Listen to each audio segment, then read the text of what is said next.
అర్జలబావి PPC centre ఇది. ఈ సెంటర్లో గత 12 సంవత్సరాల కాలంలో ఎప్పుడు జరగని దారుణం ఇప్పుడు కనబడతా ఉంది మన కళ్ళ ముందట.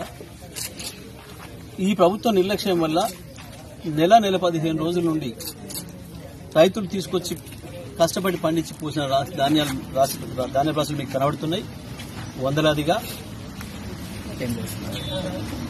చాలా మంది రైతులు చెప్తున్నారు. ఇప్పుడు ఈమె మహిళా రైతు చెప్పింది 45 రోజులైంది తీసుకొచ్చి పెట్టి తడిచింది.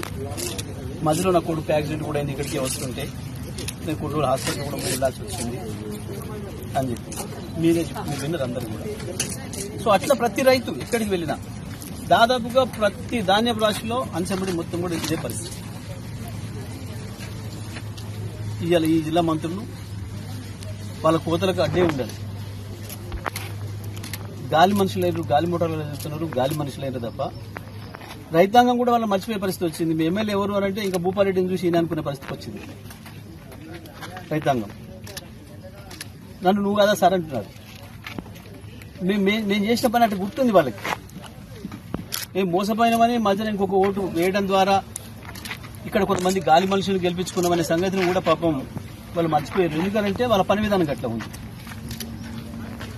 ఇవాళ కేవలం ఒక మెంతా తుఫాన్తో వచ్చిన సమస్య కాదు ఇది. ఈ ప్రభుత్వం యొక్క నిర్లక్ష్యం నెల 15 రోజుల నుంచి 45 రోజులుగా తెచ్చిపోసిన రాష్ట్రాలు ఉన్నాయనంటే ఇప్పటి వరకు 45, 44, 43, 42 నుంచి వారం క్రితం తెచ్చిపోసిన ఓట్లు కూడా ఉన్నాయి. ఇంకా ఇది కేవలం 10%. ఇంకా 90% పొలాల మీద అట్లాగే ఉంది. ఇప్పుడే ఇట్లా ఉంది. ప్రారంభంలోనే తక్కువ వచ్చినప్పుడే కొనే పరిస్థితి లేదు. ఇంకా రేపు పూర్తి స్థాయిలో ధాన్యం వస్తే రైతుల పరిస్థితి ఏందనేది ఊహించుకోవడానికే భయం కలిగే పరిస్థితిలో ఉంది ఈ ప్రభుత్వం యొక్క పని విధానం. మేము డిమాండ్ చేస్తున్నాం బీఆర్ఎస్ పార్టీ తరఫున. ఇవాళ ఇది ఒక్కటే కాదు, పత్తి రైతుల బాధ చూస్తే దారుణంగా ఉంది. ఎరువులప్పుడు ఎరువులు లేక ద్రోహం చేసింది.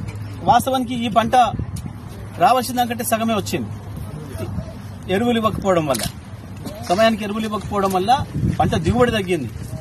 పత్తి దిగుబడి తగ్గింది, వరి ధాన్యం దిగుబడి కూడా తగ్గింది. ఆ తర్వాత వచ్చిన పంట పరిస్థితి ఈ రకంగా ఉంది. పత్తి రైతుల పరిస్థితి మరీ దయనీయంగా ఉంది. వాస్తవమే నిబంధనలు కొత్తగా రాలే. ఇవాళ గత 10 సంవత్సరాల క్రితం 12 సంవత్సరాల క్రితం ఏం నిబంధనలు ఉన్నాయో మాయిశ్చర్ విషయంలో వరి ధాన్యానికి కావచ్చు, పత్తికి కావచ్చు, అవే నిబంధనలు ఇవాళ కూడా ఉన్నాయి. మరి ఆనాడు నిబంధనలు ఉన్నాయి, ఎట్లా కొనిపించినాం మేము? ఇవాళ మీరు ఎందుకు కొనిపించలేకపోతున్నారు? ఒకటే కారణం, వీళ్ళు మిల్లర్ల దగ్గర దళారీల దగ్గర డబ్బులు వసూలు చేశారు కోట్లాదిగా. రైతుల్ని గొర్రెని కసాయి కప్పచెప్పినట్టు రైతులు తీసుకుపోయి వాళ్ళకి కప్పచెప్పారు. దానివల్లనే ఇవాళ రైతాంగం మోసపోతున్నారు, నష్టపోతున్నారు. ఏం జరుగుతుంది ఇవాళ? ఇక్కడ ఇవి చూసి ఇవాళ కొత్తగా కోసుకున్న రైతు ఈ కళ్ళ వైపు వచ్చే పరిస్థితి లేదు. ఎంతకో అంతకని చెప్పి అడ్డీ పోసే తీసుకుపోయి మిల్ల కప్పచెప్తున్నారు. 1400, 1500 ధర పెట్టి అమ్ముకుంటున్నారు. ఎంత దుర్మార్గం అంటే, రావాల్సిన పంట దిగుబడి తగ్గింది సగము, వచ్చిన దాంట్లో ధరతోని సగం దెబ్బతింటున్నాడు రైతు. కేసీఆర్ ఉన్ననాడు ఎకరానికి 50,000 రూపాయలు దిగుబడి పొందితే రైతు వాళ్ళ ఎకరానికి 25,000 కూడా సంపాదించే స్థితిలో లేడు. ఖర్చు తగ్గలే, ఖర్చు అంతే వచ్చింది.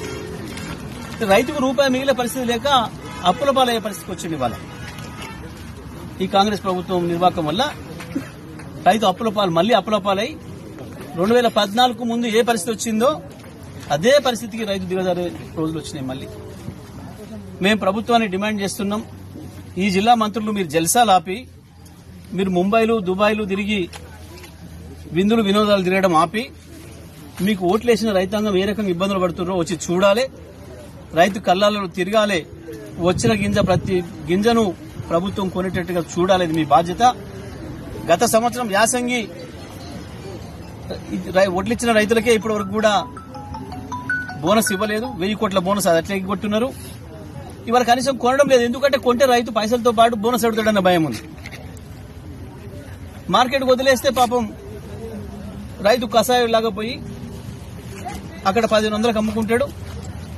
అందులో ఆయన మిగిలిన దాంట్లో కమిషన్ ఎంత మంత్రికి వస్తుంది, ఈ జిల్లా మంత్రికి వస్తుంది. వచ్చిన దగ్గర నుంచి రెండు చేతుల సంపాదించడము, రైతాంగాన్ని మోసం చేయడము, మిల్లర్ల దగ్గర లేదా దళారీల దగ్గర లంచాలు దోపడము, కమిషన్లు దోపడమే ఈ జిల్లా మంత్రి పనిగా పెట్టుకున్నాడు. మరి సివిల్ సప్లైస్ మంత్రి కూడా ఈ జిల్లా నుంచే ఉన్నాడు, ఉమ్మడి నల్గొండ జిల్లా నుంచే. ఆయన అసలు ఇంత పొడుగు మాటలు మాట్లాడుతుంటాడు, కానీ పని మాత్రం గిట్లా ఉంది.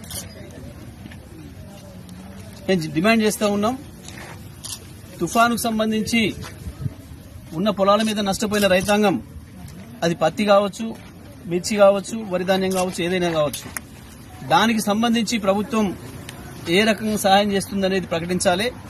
పండిన ధాన్యాన్ని, పత్తిని, వరి ధాన్యాన్ని వెంటనే కొనుగోలు చేయడానికి తడిసినప్పటికి కూడా కొన్ని నిబంధనలను పక్కన పెట్టించైనా సరే అధికారులను ఒప్పించి కొనుగోలు చేయడానికి ప్రభుత్వం వెంటనే చర్యలు తీసుకోవాలి. నల్గొండ జిల్లా మంత్రులు ఇద్దరు కూడా స్వయంగా కళ్ళాలకు వెళ్లి కొనిపించాలి, రైతాంగానికి ధైర్యం ఇవ్వాలని చెప్పి మేము డిమాండ్ చేస్తా ఉన్నాం.